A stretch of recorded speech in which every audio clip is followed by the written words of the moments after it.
Tour of Asia. We can listen to his speech right now. Huge honour of delivering this Fullerton lecture, and I'm absolutely delighted to be here in Singapore to renew Britain's ties with one of our closest and oldest friends.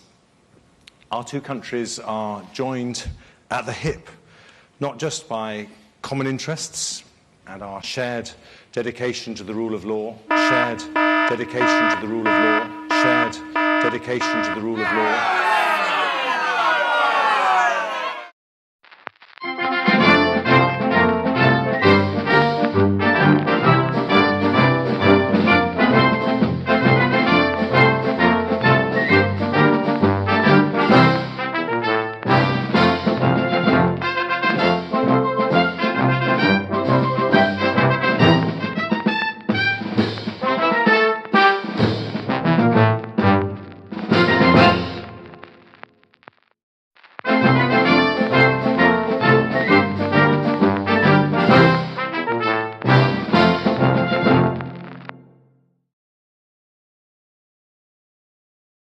In 2005, my right honourable friend, the Chancellor, said, "Certainty and transparency are the hallmarks of a fair, effective and competitive tax system.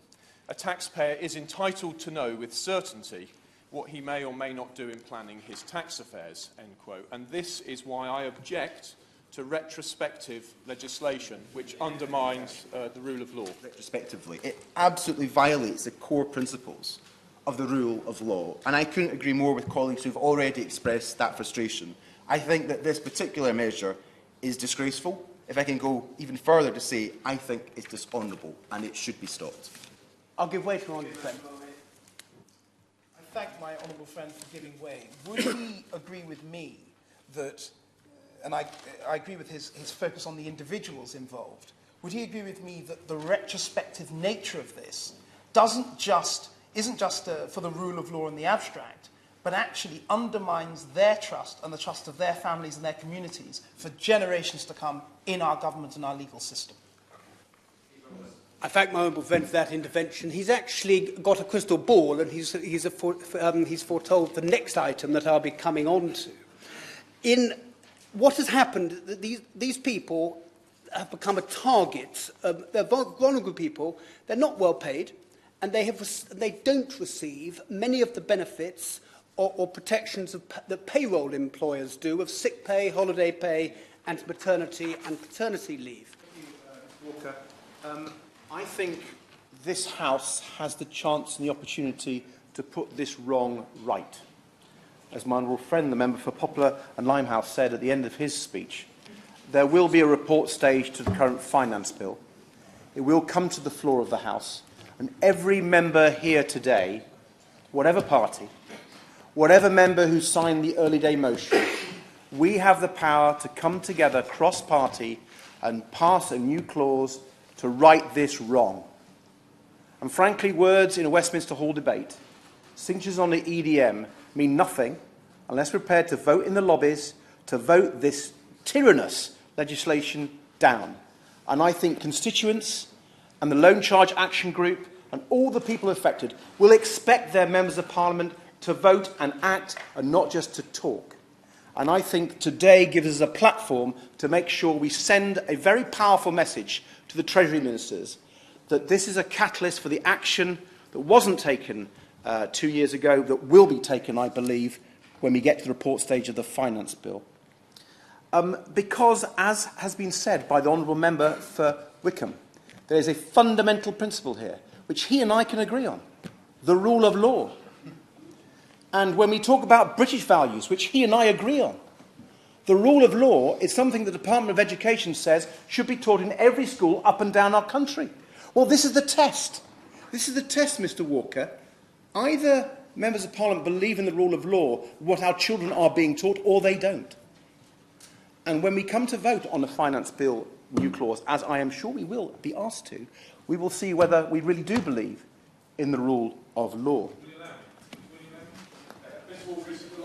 Liberal to another to agree with the right honourable gentleman, but I hope members of the public won't think me engaging in too much levity if I say some of us are engaged in enough rebellion already, And I should be very grateful indeed if the government were to bring forward its own amendment to deal with this so that we don't find ourselves engaged in any kind of rebellion on the finance bill.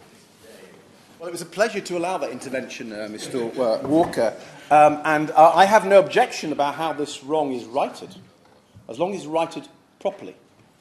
And to my mind, if we're sticking to the principle of the rule of law, it means, as I said in my intervention to the honourable gentleman, that the retrospection, ending retrospection in this particular tax change, means that any charge prior to the rule assent of the Finance Act 2017 must end. There can be no charges before the rule assent of that Act, otherwise we are in the area of retrospection. Mr. Walker, like other colleagues, I've had constituents contacting me.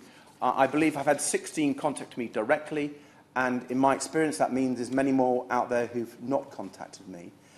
We can all read their letters. I'm just going to read one from Mr. Gary Taylor, who talks about the devastating consequences that will destroy the finances of me and my family.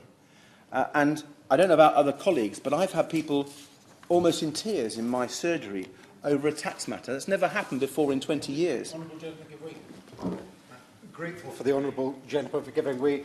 Does he agree that people are living in genuine fear of bankruptcy and losing their homes, and it's not acceptable that the government's handled it in that way? I couldn't agree more. I've never seen people so distressed and distraught by one particular measure, which appears to be targeting pain on just a few people. Now, these are people who are working hard in our NHS, in our industry, in our schools, in our civil service. Why does the government want to target so much pain on so relatively few people? That means the charges involved are massive, hundreds of thousands of pounds. This is completely iniquitous, and I believe the Minister knows that, and I hope he's therefore going to put it right. And everyone in this House is clear we're against tax scams. We want to close them down.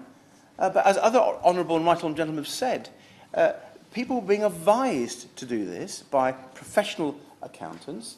The HMRC appeared to be happy for them to go on. They were notified of these tax schemes and did nothing. And so I have to say, yes, let's clack down on tax avoidance, but let's not go after victims, people who are just trying to earn a living for them and their family. I will in a second. Mr. Walker, I think I may be the only veteran of the 1999 Finance Bill Standing Committee. I'm happy for colleagues to put me right, but in those early days of my parliamentary career, I had the pleasure to sit on 9 consecutive finance bills that dealt with the early history of IR35. We had huge arguments then that was wrong. There is an inherent issue here that needs to be tackled, but this is absolutely not the way. And the HMRC has got to learn from history.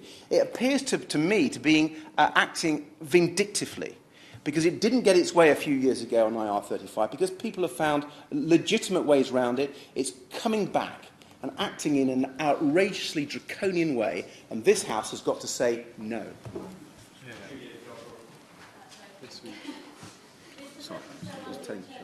Mr. Walker. And compassion. Kirsty Blackman.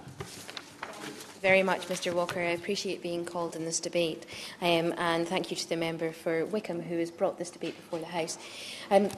The SNP has, in previous years, raised concerns about the implementation of IR35, and in fact, during the Finance Bill, I moved that a review take place of IR35 and the way that it was being implemented. Not necessarily that it was a bad idea, but the way that it was implemented didn't work for people, and people couldn't navigate the system appropriately. And we raised that in 2016, or I did, and previously my colleagues had raised the issue as well. Walker, and I want to first say that I'm very grateful to everybody who's everyone who's come along to this debate and participated. It's been a debate which I think overwhelmingly has avoided straying into the partisan, for which I've been grateful. I listened very carefully to all of honourable members' speeches. I don't think anyone has stood and sided with those who think it's legitimate to be paid through loans which have been made with no intention of repayment. I don't think anyone stood on the side of that argument. But what I think we have seen here is how people have been drawn or even driven into such schemes. And I think that is, in the end, at the heart of the injustice. And we've heard stories of real human suffering, which would melt any heart, and that is the heart of the problem. So that then comes on really to the heart of the matter of the rule of law. And I have to say to my honourable friend, once again he's earned my admiration, because he seems to get all the Treasury's toughest gigs. I sometimes wonder if he should have been promoted to Dicey for a little break. But he will have heard, no, thanks. he will have heard the response of people present when he explained that this is not retrospective. I really hope that the Treasury will go away and look again at this measure and eliminate retrospection, because when people have acted in good faith under advice and end up subject to injustice, I do think we must uphold this principle of the rule of law. And if some would say they've got away with it, I think sometimes we have to say that while we don't stand on their side, while we accept that it was not Parliament's intent, we respect that there is a price to be paid in upholding the rule of law so that in the end we can preserve human liberty and justice. Yeah. Thank you, Mr. Baker. Order, order.